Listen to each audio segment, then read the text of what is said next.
Hey guys, welcome back to my channel. So today I want to talk about my bicornuate uterus, what exactly it is and what it's like living with one, not only being pregnant but the day-to-day struggles of what it is like. Firstly, I want to say how I found out that I had a bicornuate uterus, and I have never known my entire life, but I've also felt like I've had other things going on in that area that aren't normal. So when I was 13 I had my appendix out, but it wasn't actually because I had my appendix out, it was because I had really bad stabbing pains. I was hunched over in bed and it felt like literally, I mean, I've never been stabbed with a knife in the stomach, but it felt like that. It was really intense, and it was, I'd gone to a doctor and they kind of just shrugged me off, I think, but it was 2 weeks that like nearly every day it was like not constant, but it would come in sort of like pains. Does that make sense? So I was 13 and I remember like I had to go to school and everything, and I had these sharp pains. Finally we went to a doctor and he took us seriously and he's like, oh my god, I think that's appendicitis, like we're going to the hospital, like get you change your clothes. And I was like, whoa bro, I'm like 13, I never had an operation before, and I was like super scared and super nervous, but I actually thought it was my appendix. I thought that makes sense, right? So what they were going to do was they were going to put a telescope thing through my belly button, so that's called a laparoscopy, that procedure.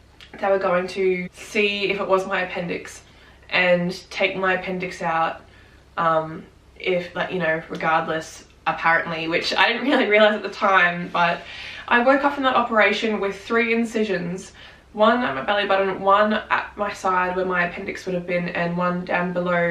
At the time he came in, the doctor, I was drugged up, and he was like, okay, so we took your appendix out. And I was like, cool, this is weird, I don't have my appendix. And he's like, but it wasn't your appendix. And I was like, oh, okay, so what was it then? And he told me and my parents that it was called retrograde menstruation, which is what I had. And that means I had blood that had gone the opposite way during one of my periods. So instead of the blood going out, and the uterus lining sort of coming out, it stayed up and went up into areas of my body. I can't remember. I remember thinking it was my stomach, but thinking about human anatomy now, I don't think that blood could have actually been in my stomach. But it maybe just went up my, I don't know, fallopian tubes? I don't even know where it went, but it was in places it should not have been, basically. And so that was making me very sick. He said it would have went away on its own, but that's obviously why I was in all that pain. So I was like, okay, that's really fucking random. I never even heard of that before. And like, it was really awkward because my friends are like, oh, what's wrong with you? And like, you know, when you're at that age when, you know, you don't talk about periods. I'm like, oh, you know, I just had appendicitis. Didn't really, but how do you explain to your 13-year-old friends that you had a retrograde menstruation? I don't know. Anyway, so that was the first weird thing in my life that was kind of weird to do with that. And then I can't remember how old I was.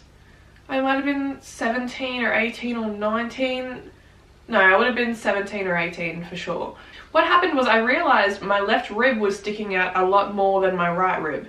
And my boyfriend actually like brought it to my attention that it was really strange. And I was like, that's weird. And I looked at his ribs and I was like, do your ribs do that? And he's like, no. And so I thought, that's really weird and funky. And I went to the doctors about it, and he straight away was really concerned, and he's like, yeah, that doesn't seem normal at all. And I was like, okay, I just have like, I'm thinking, do I have a bloody tumor or something? And I'm like, what's going on? Anyway, I did a few scans and I found out that I had a cyst.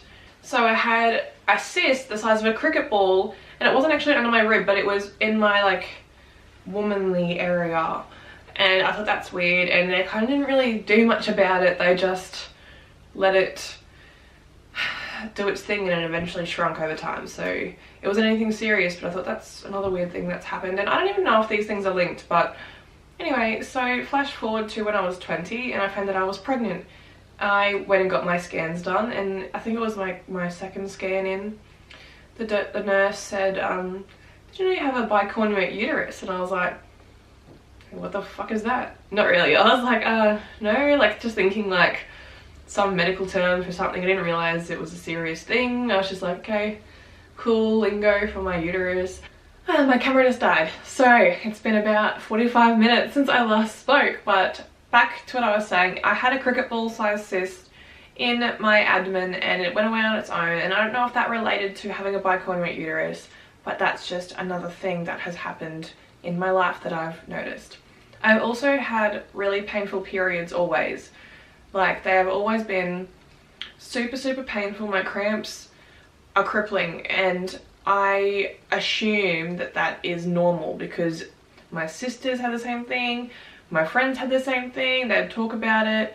I'd get really bad migraines to the point where I actually black out at that time of the month. And I remember being at a friend's birthday party when I was 13 and I had a migraine coming on. It was like intense pain right in my temples, like intense, and I would start seeing like black dots everywhere, and it was like my vision went really weird and I was losing balance, and I just felt like I wanted to be sick but I couldn't be sick, and it was just my head. The only way I could stop it from hurting was just pressing as hard as I could here or taking Nurofen, which I realised after my second migraine actually helped. But yeah, I was at this party and I pretty much went blind, and I had to tell this girl, it was an acquaintance at the time, that like I asked if she could like call my dad for me because I couldn't see and I was blind. That's also a really embarrassing, weird thing to go through when you're 13. So that also happened, and now that I know when a migraine's coming on, I just take 2 Nurofen straight away. But my sisters and my friends have never experienced migraines that bad at that time of the month every time. So that might also be to do with my bicornuate uterus. I'm not sure, but I'm going to put it out there because I don't know, if you do have a bicornuate uterus and you experience migraines and extreme cramps and stuff, can you please put it in the comments, or I don't know, give this video a thumbs up or something so that I can know that I'm not actually alone on that, because it's really hard to Google it because no one really talks about it and it's hard to find information about it, but that's my experience with it. And obviously when I was pregnant they told me that I had a bicornuate uterus, and I was like, okay, what does that mean? After they told me what it meant, I was like, okay, so what does it mean for my baby? And they told me that it means that because my uterus is a heart shape like this, my baby wasn't implanted into my right horn, would only have that little amount of room to grow. Like obviously your womb kind of grows with the baby, but when your womb is half the size of a normal woman's womb, it's kind of scary, and you have a really increased risk for miscarriage, a very high increased risk for preterm labor, and you are considered a high risk pregnancy. And that is very scary to a 20-year-old that has never had a child before. They tell you that you're probably definitely going to have a cesarean, your baby will probably be breech, might have club feet, might have a physical disability, might have a mental disability. They literally tell you all of these horrible things.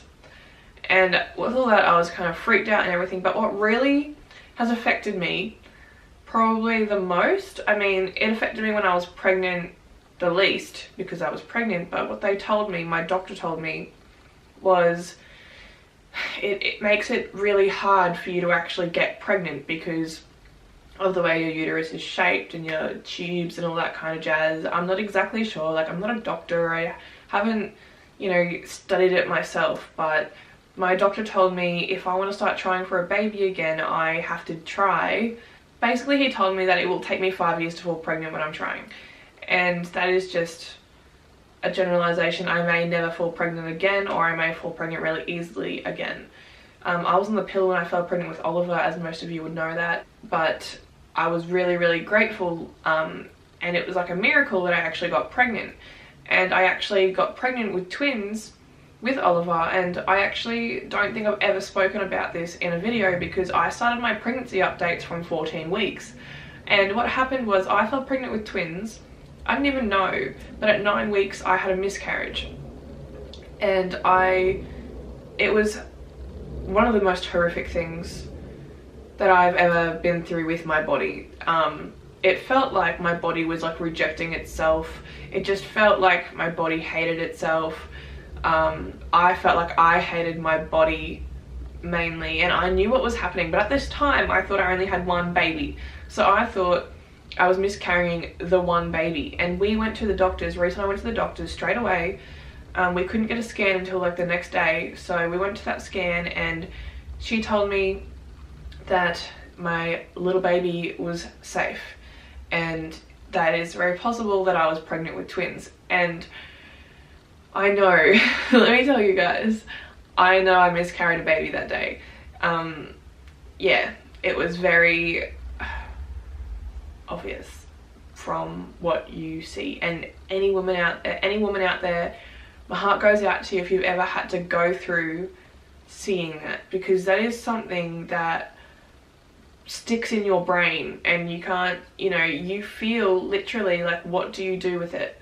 And this is very raw, and this is very a taboo thing to speak about, because no one had ever even, I've never had anyone speak to me about this before. I know several women in my life that have had miscarriages.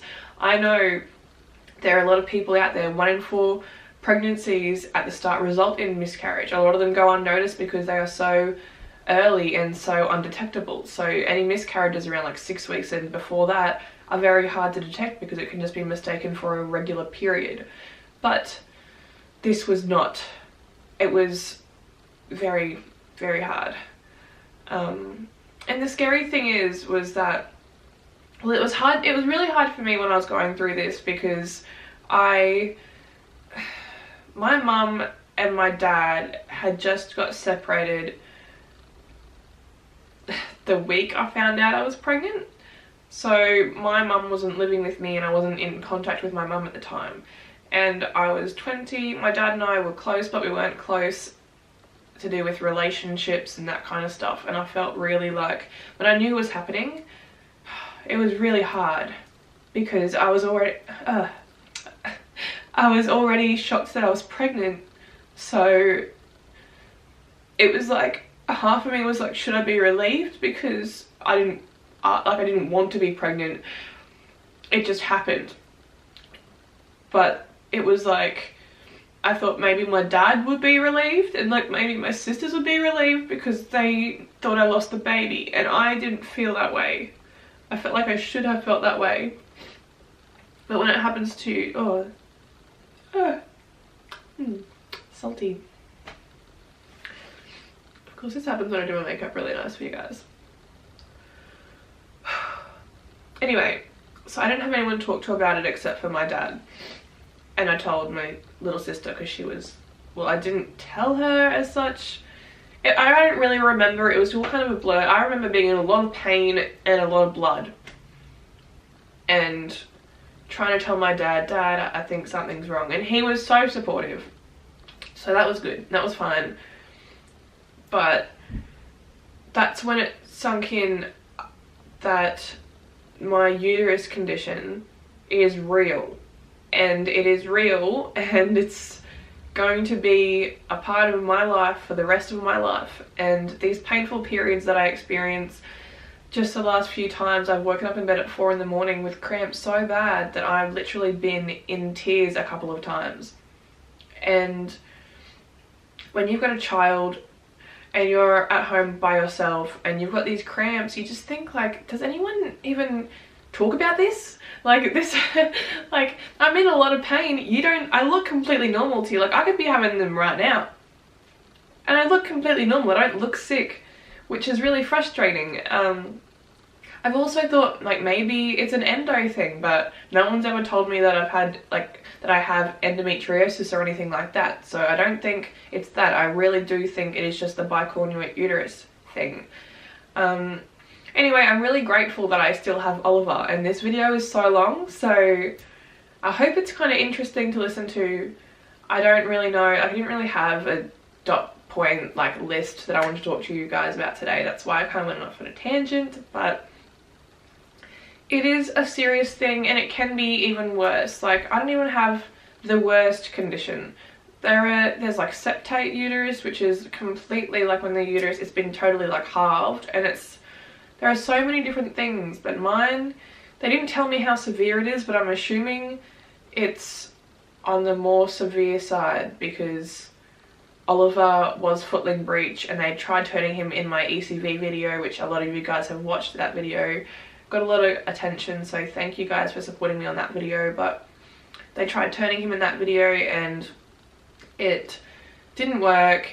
My cesarean was really horrible, because he was so wedged under my rib, and even in my video of Meet Oliver, Like, I cut a very large part of that day out because I didn't want to put on, like, when I'm asking the woman if it's meant to be hurting or I need more anesthetic, or, you know, I felt them try to pull my son's head out from under my rib and pulling, and then who do you talk to about that?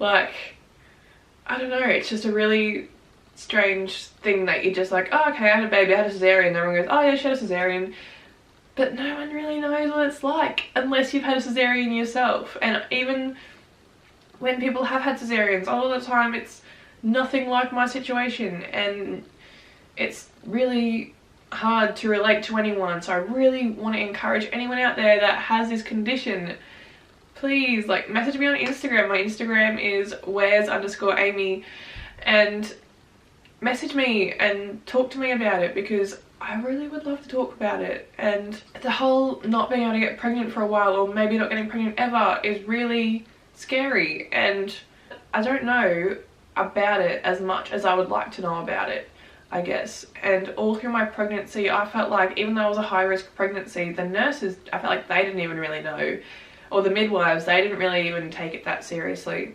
When, if you Google it, some women have had horrific experiences, and some women have had vaginal births and it's been fine and had no risks.